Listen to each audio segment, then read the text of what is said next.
पाकिस्तान में हर 10 में से एक ख़वातीन पीसीओएस का शिकार है। हार्मोन्स हैं, फीमेल हार्मोन्स हैं, एंड्रोजन्स और प्रोजेस्टेरोन लेवल जो है वो कम हो जाता है। ये जो इम्बैलेंस हो जाते हैं चीज़ें पीसीओएस में, तो उसमें ये क्या होता है कि जो फॉलिकल्स होते हैं, ओवरीज होती हैं, वो मैच्योर नहीं हो पाते, जिसकी वजह से एग जो है रिलीज नहीं होता। मेडिसिन इसको ठीक नहीं कर सकती। उनको आप लेके आपने आपको तसल्ली तो कर रहे होते हैं कि ठीक है, हाँ, इससे ठीक हो जाएगा, लेकिन इससे बिल्कुल भी ठीक नहीं होगा। वर्कआउट नहीं करेंगे, अपने आप को टाइम नहीं देंगे, स्ट्रेस को ओवरकम नहीं करेंगे, हाइड्रेट नहीं रहेंगे, तो ये बिल्कुल भी आप इसको ओवरकम नहीं कर सकते।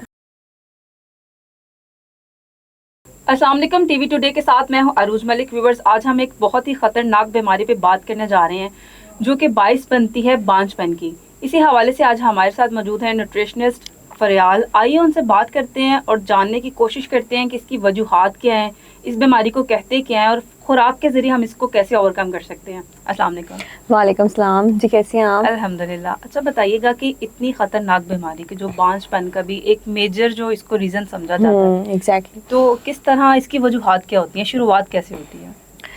पाकिस्तान में हर 10 में से एक ख़वातीन पीसीओएस का शिकार है। पीसीओएस में होता क्या है कि आपकी हार्मोनल इम्बैलेंस, आपका रिप्रोडक्टिव इम्बैलेंस, आपका साइकोलॉजिकल इम्बैलेंस हो जाता है, जिसकी वजह से क्या होता है, आपके जो हार्मोन्स हैं, फीमेल हार्मोन्स हैं, एंड्रोजन्स और प्रोजेस्टेरोन लेवल जो है वो कम हो जाता है, और जो मेल हार्मोन्स हैं जिसमें आ जाता है टेस्टोस्टेरोन और एंड्रोजन लेवल जो है वो बहुत ज़्यादा इंक्रीज़ हो जाता है। नॉर्मली क्या होता है कि जो फॉलिकल्स होते हैं हमारी बॉडी में, वो ओवरीज जो हैं वो ग्रो करती हैं और इतनी मैच्योर हो जाते हैं कि वो अंडा रिलीज़ कर सकें, एग रिलीज़ कर सकें। तो एग जब रिलीज़ हो जाता है तो फिर मतलब ये नॉर्मली चीज़ है। लेकिन ये जो इम्बैलेंस हो जाते हैं चीज़ें पीसीओएस में, तो उसमें ये क्या होता है कि जो फॉलिकल्स होते हैं, ओवरीज होती हैं, वो मैच्योर नहीं हो पाते, जिसकी वजह से एग जो है रिलीज़ नहीं होता, और मेंस्ट्रुएशन जो प्रोसेस है वो आपको कभी आते हैं कभी नहीं आते, मतलब डिले हो जाता है। इस तरह की चीज़ें चलती रहती हैं। तो इसकी वजूहात क्या हो सकती हैं कि क्या कोई खाने में कोई मसला है, या कुछ ज़्यादा हम इंटेक कर लेते हैं, या एक्सरसाइज नहीं करते?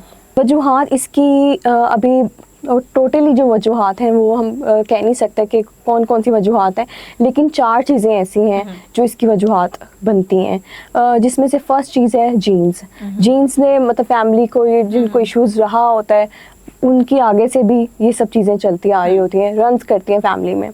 सेकेंडली ये इन्फ्लेमेशन जो होती है, ये जो हार्मोन्स का जो मेल हार्मोन्स हैं जो बढ़ जाते हैं, तो इन्फ्लेमेशन में भी राइज आ जाता है, जो कि ओबेसिटी की भी एक वजूहात है।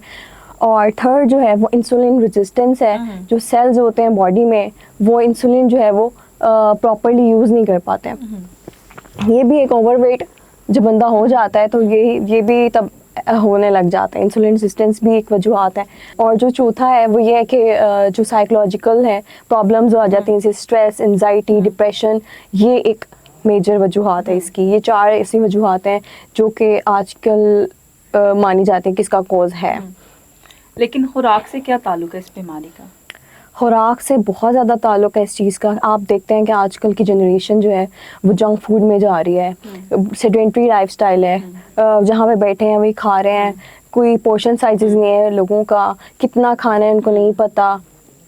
इसको कंट्रोल करने के लिए वो मेडिसिन्स तो ले रहे हैं, कंट्रासेप्टिव जो ड्रग्स हैं वो ले रहे होते हैं, फिर एंटी डायबिटिक ड्रग्स ले रहे होते हैं, लेकिन उनका कोई फ़ायदा नहीं होता जब तक आपने अपनी खुराक नहीं ठीक करनी। आप प्रॉपर जब तक एक्सरसाइज नहीं करेंगे, प्रॉपर स्लीप नहीं रहेंगे, प्रॉपर वर्कआउट नहीं करेंगे, प्रॉपर एक न्यूट्रिशन जो होती है वो आपको जब तक नहीं बॉडी को मिलेगी, तो आप इसको ओवरकम भी नहीं कर सकते। अच्छा, आपने खुराक की बात की कि एक अच्छी डाइट जो है वो इंटेक करना बहुत ज़रूरी है, तो क्या आपके मुताबिक इस बीमारी के लिए क्या डाइट प्लान होना चाहिए? डाइट प्लान ये होना चाहिए कि फॉर एग्ज़ाम्पल अगर आपके पास एक 6 इंचज़ की प्लेट है तो हाफ जो पोर्शन साइज़ है आपका वो वेजिटेबल्स होनी चाहिए उसमें, और इतना सा जो बाउल हो उसमें थोड़ी सी दाल हो और साथ रोटी हो। ये आप खाएं, पहले वेजिटेबल्स का पोर्शन आप कंप्लीट करें, फिर आप दाल के साथ रोटी खाएं, और वो भी ये है कि आप अपने टाइम पे खाएं, हर चीज़ मैनेज करके खाएं, एक्सरसाइज करें, वर्कआउट करें, स्लीप जो है वो बहुत ज़रूरी है इस चीज़ के लिए। सोना बहुत ज़रूरी है? 8 से 9 घंटे स्लीप होनी चाहिए, क्योंकि ऐसे मरीज़ों को रात का नींद का इशू होता है, उनको रात को नींद नहीं आ रही होती और बहुत ओवर स्ट्रेस करते हैं चीज़ों को, डिप्रेशन में जा रहे होते हैं, तो ये चीज़ें ओवर वर्स कॉम्प्लिकेशन क्रिएट कर रही होती हैं PCOS में, जो कि फर्दर इनफर्टिलिटी का बाइस बनते हैं। तो ये चीज़ है। अच्छा, खाने में कितने घंटे का गैप जो है वो ज़रूरी है? नाश्ता कितने बजे होना चाहिए, लंच कितने बजे और डिनर कितने बजे? बिल्कुल ऐसा ही है, लंच डिनर और जो ब्रेकफास्ट है उसको अपने बिल्कुल टाइम पे होना चाहिए। ब्रेकफास्ट नॉर्मली आप 9 से 10 बजे सुबह कर लें, ठीक है। उसके बाद आप कोई स्नैक ले लें जिससे आपको लगे, लाइक कुछ लोग होते हैं जो कि ज़्यादा ओवर ईटिंग करते हैं, उनका माइंड उनको बार बार करता है कि नहीं खाओ खाओ खाओ, तब तक वो ज़्यादा नहीं खा लेते तो उनको सुकून नहीं मिलता। तो आप हर चीज़ पोर्शन साइज़ में करें, लिमिटेड करें, आप सब कुछ खाएं लेकिन अच्छा खाएं। पराठा भी खाएं, अंडे भी खाएं, फ्राई घी में नहीं नहीं नहीं, प्रोसेस्ड फूड्स नहीं आपने खाने, बेकरी की चीज़ें नहीं आपने खानी, और स्टार्ची जो चीज़ें हैं वो नहीं आपने खानी। आपने क्या खाना है वो भी मैं आपको बता देती हूँ। आपने होल ग्रेन्स लेने हैं, आपने लेग्यूम्स लेने हैं, आपने फ्रूट्स लेने हैं, आपने वेजिटेबल्स लेने हैं, फ्रेश फ्रूट्स का जो जूस है वो आप लें। ये सब चीज़ें अच्छी हैं। आपने प्रोसेस्ड फूड से दूर रहना है, आपने बेकरी प्रोडक्ट से दूर रहना है, आपने फ्राई आइटम से दूर रहना है। आपको पता है इनमें बहुत ज़्यादा कैलोरीज होती हैं, और आजकल की जो जनरेशन है बहुत ज़्यादा इस कंजप्शन बहुत ज़्यादा है इस चीज़ में। तो ये एक बहुत वर्स जो है ना कंडीशन क्रिएट कर रही है आजकल के अवाम में, स्पेशली वर्कआउट में क्या क्या चीज़ें होनी चाहिए? वर्कआउट में अगर आप रोज़ाना 30 मिनट की वॉक भी कर लेना तो वो भी इनफ है, वो भी इनफ है। आपको ज़रूरी नहीं है कि आप जिम जाएं, आप कुछ स्पेशल अपने आप को थकाएं, ऐसा कुछ भी नहीं है। बस आपने अपने आप को रिलैक्स रखना है, आप वॉक करें, अपनी जो पॉजिटिव माइंडेड पीपल हैं उनके साथ इंटरेक्शन करें। डिप्रेशन को इसी तरह ओवर आप कम कर सकते हो, और इसी तरह ही आप डाइट अच्छी रखें, अपने आप को बिज़ी रखें किसी चीज़ में, तो इंशाल्लाह इन चीज़ों से आप काफ़ी कुछ ओवरकम कर सकते हो। बाकी ये जो डाइट प्लान होता है प्रॉपर, एक मेंटोर जो आपको गाइड करता है फर्दर, वो बहुत ज़रूरी है। तो वो भी इसको भी करना चाहिए, अप्रोच करना चाहिए ऐसे मेंटोर्स को भी, ताकि वो आपके लाइफस्टाइल को ठीक करे, आपकी एक एक चीज़ को मैनेज रखे, आप जो है वो डिहाइड्रेशन का शिकार ना हो, आप हाइड्रेट रहें, पानी पिएं, आप लाइक हैप्पी एनवायरनमेंट में। और ये ऐसी डिजीज़ नहीं है जिसको हम ओवरकम नहीं कर सकते, ये क्योरेबल है। लाइक हम मेडिसिन में चले जाते हैं, सुना जाता है कि कोई मेडिसिन जो है उससे ये ठीक नहीं होता, ये अगेन जो है कुछ अर्सा बाद फिर से इश्यू स्टार्ट हो जाता है। मेडिसिन इसको ठीक नहीं कर सकती।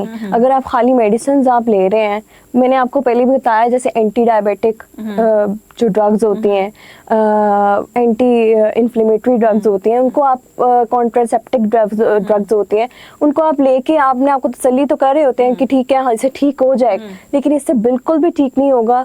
ये जब तक आप अपनी डाइट नहीं ठीक करेंगे, अपना लाइफस्टाइल नहीं ठीक करेंगे, वर्कआउट नहीं करेंगे, अपने आप को टाइम नहीं देंगे, स्ट्रेस को ओवरकम नहीं करेंगे, हाइड्रेट नहीं रहेंगे, तो ये बिल्कुल भी आप इसको ओवरकम नहीं कर सकते। अच्छा, जो लोग कंसीव करना चाहते हैं लेकिन डिले होता जाता है, तो क्या उनके लिए भी कोई ऐसी खुराक में आप चीज़ ऐड करवाते हैं कि ये चीज़ इनटेक करने से जो है वो ज़्यादा जल्दी कंसेप्शन हो सकती है?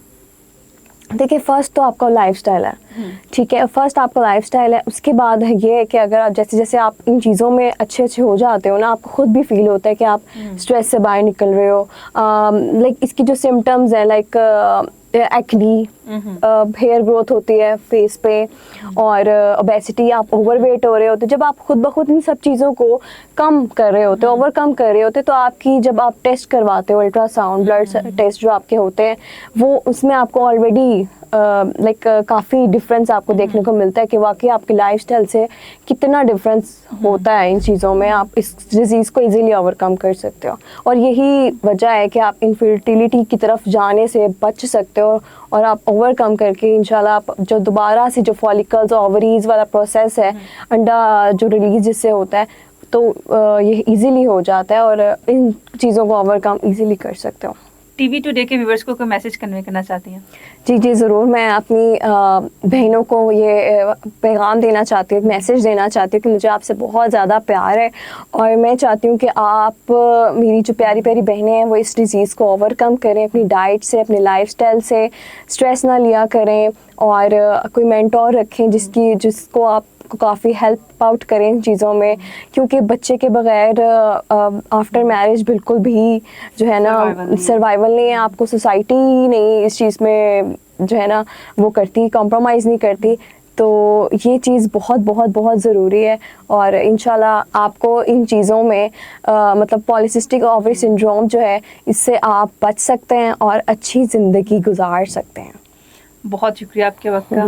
जी व्यूअर्स, यकीनन आपको प्रोग्राम पसंद आया होगा। इसके साथ ही अरूज मलिक को दीजिए इजाज़त, मिलते हैं अगले प्रोग्राम में। अल्लाह हाफिज़।